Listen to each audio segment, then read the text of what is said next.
Hey YouTube, I thought I'd do a quick video just showing my favorite powder coat and method to apply it. So these are some 405 458 gas check bullets out of just a normal RCBS mold, nut jar, Eastwood's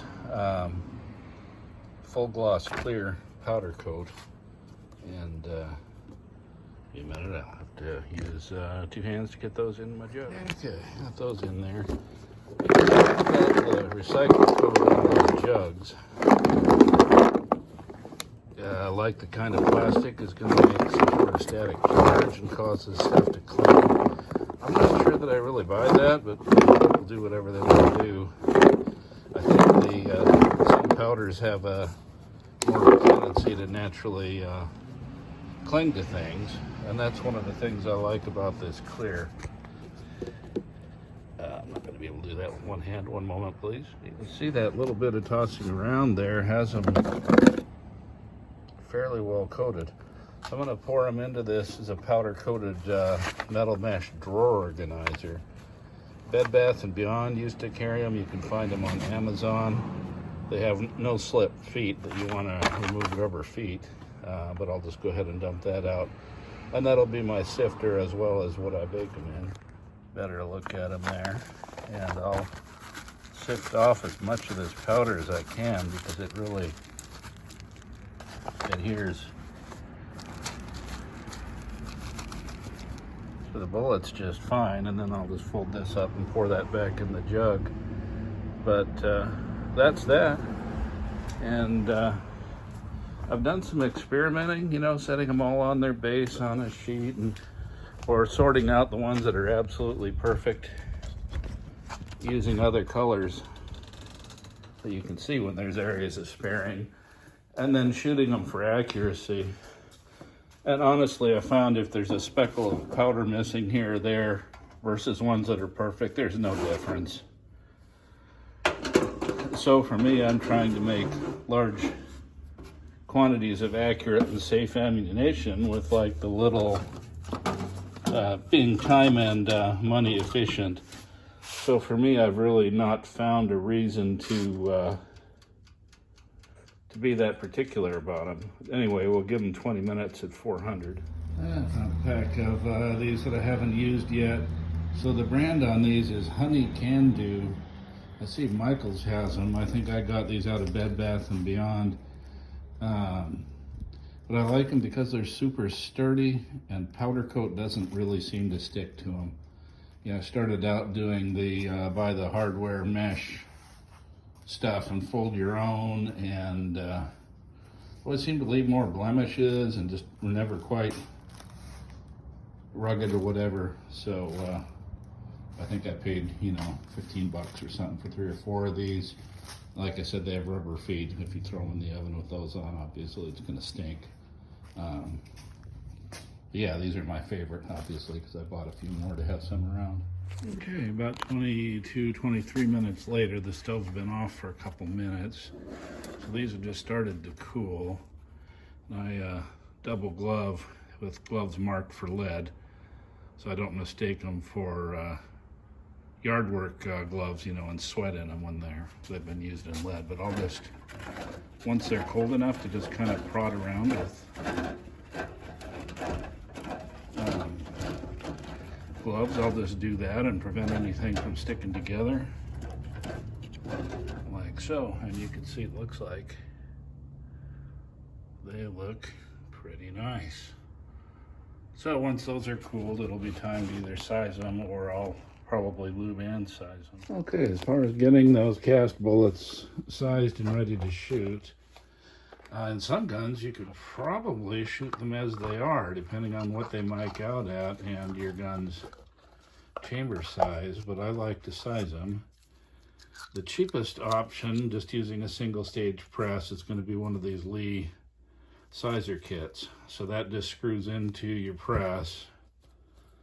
This little pusher snaps into the shell holder, and then this container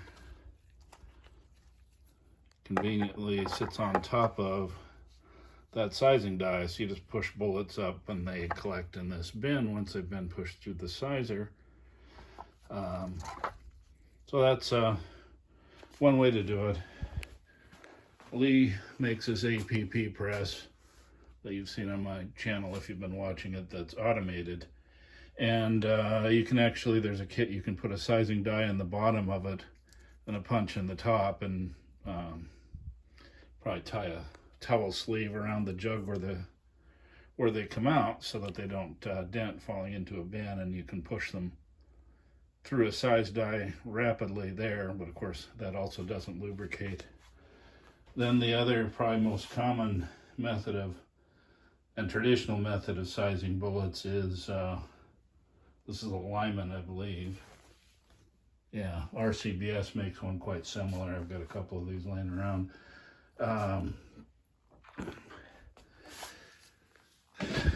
This machine uses a traditional wax bullet. This is my favorite carnauba red from White Label. After running a bunch of different stuff, I pretty much use that now in everything. And that lube is kind of tacky at room temperature, so it does need a heater and to run this without getting it too hot and making it too runny or too stiff and making it difficult to get lube all the way in the groove. I built a little dimmer switch for the heater, and you can see I've made a little tick mark there as to where it likes to run at that lube.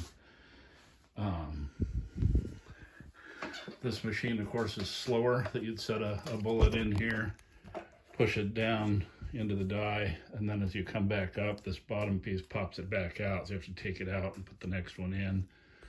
It's very good for seating gas checks, so that's why I still use it with traditional lube.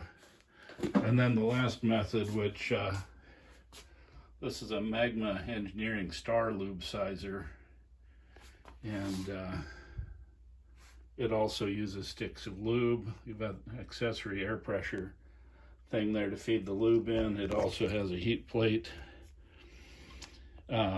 Its two great advantages are that it pushes the bullet out the bottom, so it has kind of the speed of not having to take the finished bullet out when you set another one in. That cuts down time more than you would think. But also right at the end of the stroke, this arm hits this lever that opens this valve, so it times the lube. Sometimes a machine like this, you have difficulty with it getting lube underneath a bullet, particularly if it has a beveled base. But this you can time to where you get the lube where you want it. So in 4570 or 458 rifle, that's an example of a bullet out of a Lee mold. I think it's also 405 with lube in it. The one thing I don't care for about that bullet, it seems to work fine at modest loads. Once you get into a long-barreled rifle or hot weather especially, it can cause some leading, and that's why you saw me casting with that single cavity RCBS load die, because I want to use a gas check. So long story short, for those, I'm going to install a gas check and use this lubricator. Like I said, there's a gizmo there that you can use to make sure that the gas check is seated quickly and easily with this. And for 4570, I'm not going to be making them by the thousands. In 45 Colt, which I do in volume, I actually found commercial made or my own, I think that's a 255 grain round nose flat point, that with traditional lube, they shoot fine in a Lightning rifle, they shoot fine in like a Winchester 66, modern Ruger. Older Colt kind of tended to not lead badly, but would leave a little bit of stripe.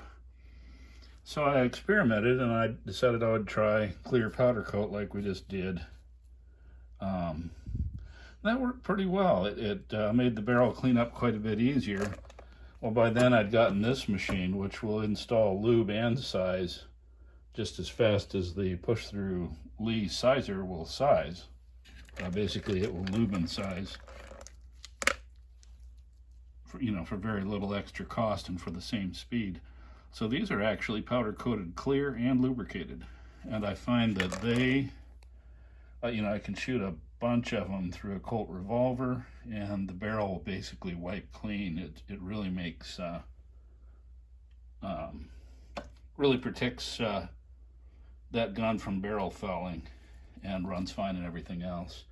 If I wasn't trying to load one round that would fit, every 45 Colt, I would probably try a little bit larger bullet in that revolver for a tighter fit in the throat and the front of the cylinder.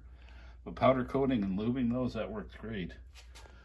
So anyway, that's kind of my process. Those ones that are cooling right now that came out of the oven will get a gas check, get run through that at 458 or 459, depending on your gun. And then they'll be ready to load. Anyway, hope that's helpful for somebody. Well, heck, might as well keep going on this video.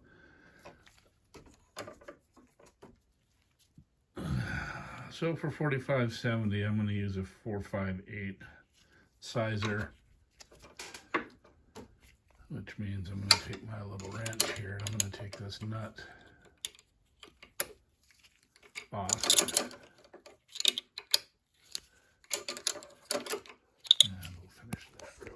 So with the nut removed, a lot of times you can push the center punch down like that and come back up, and the fit to the press is actually the looser thing. So the die will come back out that easy, and then if you stick something under here, oops, like so, and pull up again, you can get it higher. And from there you can just pop out that sizer. And 458, so that's the correct one. Shove it down in there. If it won't go, I'll just use the nose punch.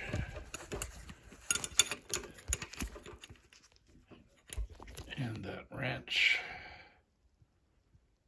Push it down into the press there. And then the person wants to be careful with this nut. They're very easy to cross thread. And naturally they're gooed up with bullet lube, so they're feeling it isn't that easy. So I'll do that off camera. And the other thing, there's a set screw there that retains the top punch. So I'll find one that fits the profile of that bullet we're using. Okay, digging around in my drawer of top punches, I find this. This one fits that bullet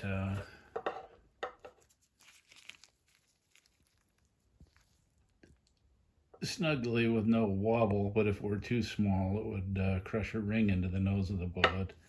It's an RCBS 600. Looking in the book, actually, apparently that's the recommended top punch for that bullet. So it's just a matter of pulling that set screw and we'll change that punch. Okay, so top punch is installed. So I really like these Hornady gas checks.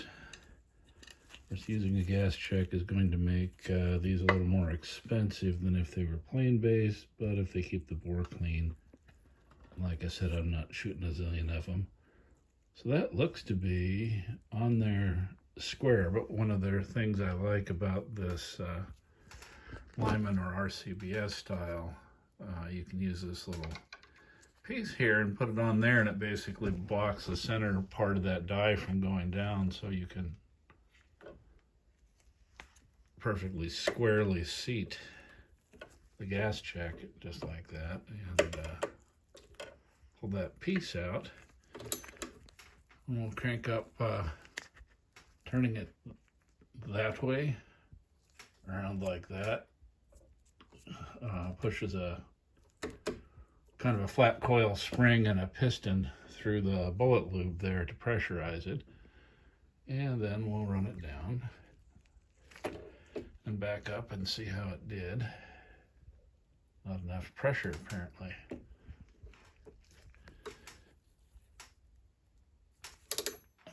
Too much, and you'll push bullet lube under the bullet and into the and above the bullet and into the crimp groove, which just kind of makes a mess. Not enough and it won't fill it. Boy, that looks like a nice looking bullet. The other adjustment on here, you've got a lock nut and a knurled knob that controls the height of this, and that's the stop as far as how deep your bullet goes in. So if that had not sized or had not greased that top grease groove, I'd loosen that, set that down a little bit. And conversely, if it went in too deep and it pushed grease over the top of the bullet or into the crimp groove, well then I'd know I'm a little too deep and could adjust it the other way.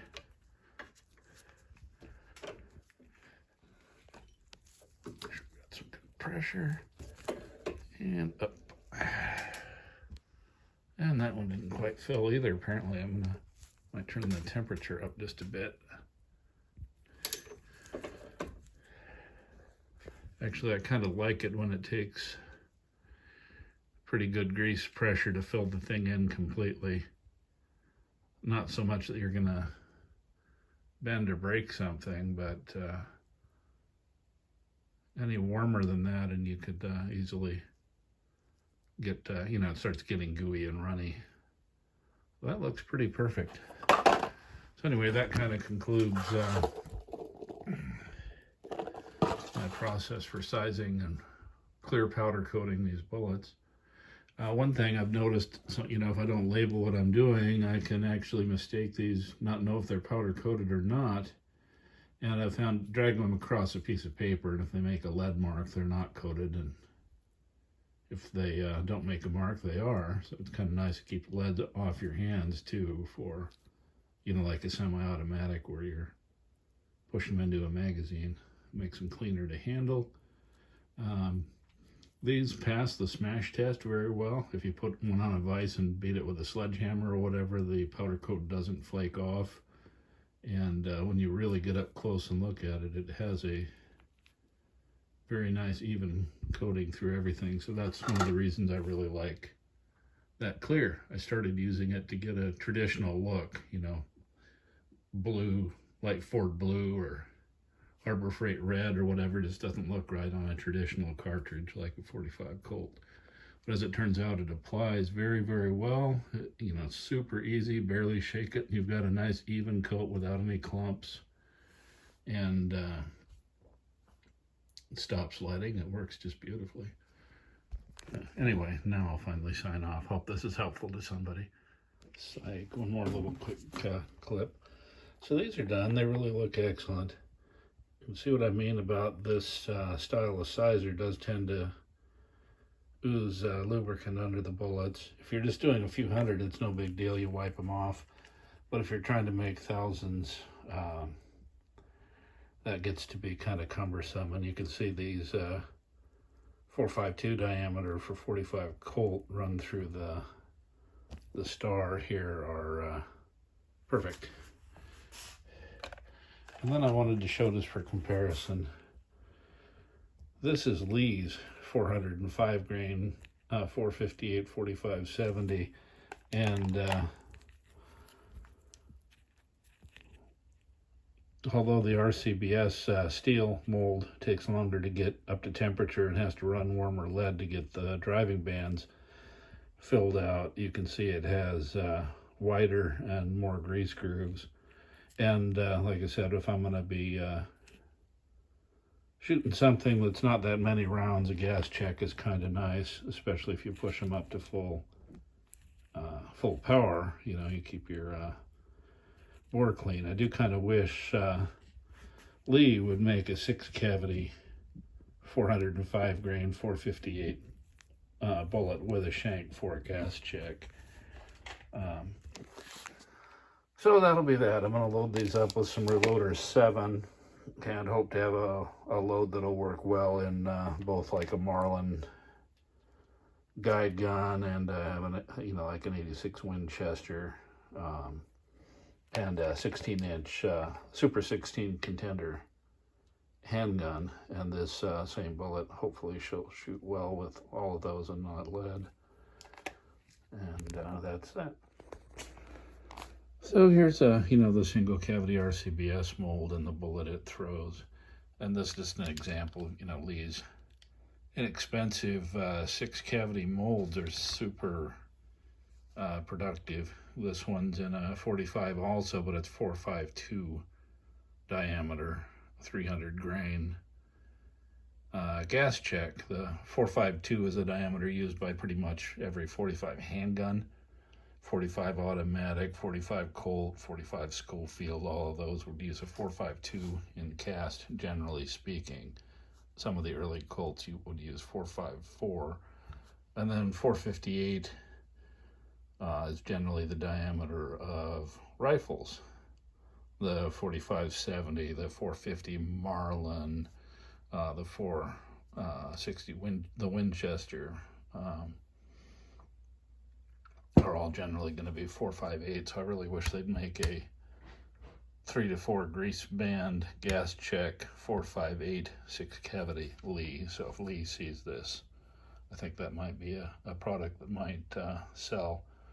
460 Weatherby was the other common 45 caliber rifle I couldn't think of. So, anywho, these were intended mainly for like the focus. You can see where I got lube in the grease in the crimp groove on that one. These were intended mainly, I think, for the 454 Casull at that power level, to have a gas check.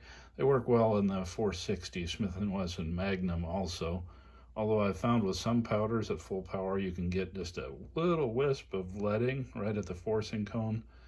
I've played around with plain powder coated in blue. The accuracy seems similar and it seems to reduce leading. So I'll be doing the 460 the same way I just did this, powder coating it in clear and then lubing and gas checking it. I think maybe that might really shoot clean through a 460 Smith & Wesson as well.